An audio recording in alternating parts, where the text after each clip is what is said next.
Good morning, my dear sisters. How are you all? Hope all of you are fine and hope all of you are doing well and hope all of you are going through the Bible chapters along with me. So, today we will look into the next chapter of Numbers, chapter 30, verse 1 to 16, and it talks about rules about vows. When an Israelite makes a vow, it talks about how they have to fulfill that vow. And I'll just read few verses. First one, Moses gave the following instructions to the leaders of the tribes of Israel. Verse 2, when a man makes a vow to give something to the Lord or takes an oath to abstain from something, he must not break his promise but must do everything that he said he would. And it talks about a woman.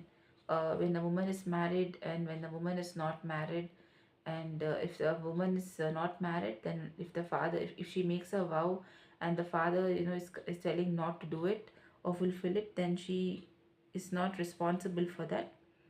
It says over here in verse 4, she must do everything that she vowed or promised unless her father raises an objection when he hears about it.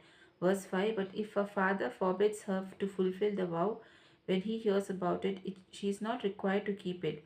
The Lord will forgive her because her father refused to let her keep it.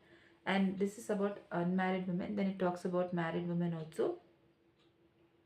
And then it tells that in verse 14, but if the day after he hears that is the husband of the vow he has raised no objection, she must do everything that she has vowed or promised. He has affirmed the vow by not objecting on the day he heard of it.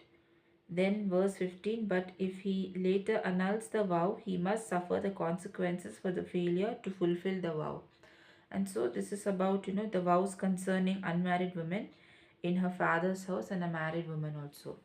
So here today also what the Lord is telling us is that when we promise God, here it talks about vow.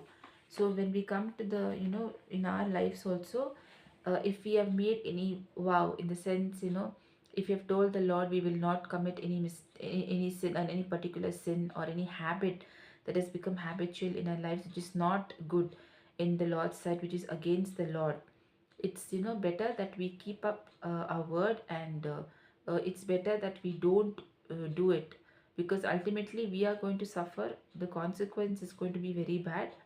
So when we tell something to the Lord that we are not going to do this and not going to do that, we must, God will do his part, we must also do our part, by having the self determination, and also telling no to sin.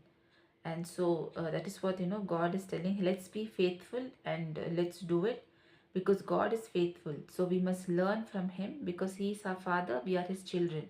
So we must learn from him and be faithful in our walk with the Lord on this earth. So let's end with the prayer. Our dear Heavenly Father, we thank you, we praise you for this time. Thank you, Lord, for teaching us that, Lord, when we confess our sins and tell you that we are not going to do something, Lord, give us that grace, give us that strength, Lord, that faithfulness, Father, the fruit of the Spirit to say no, that fruit of the Spirit of self control, faithfulness, Father. Please, Lord, help us to say no to sin, Father, no to that habit, no to that thing which you don't like in our lives, Father. Please, Lord. Forgive us for the times we have done it, Lord, and not taken things seriously, Lord.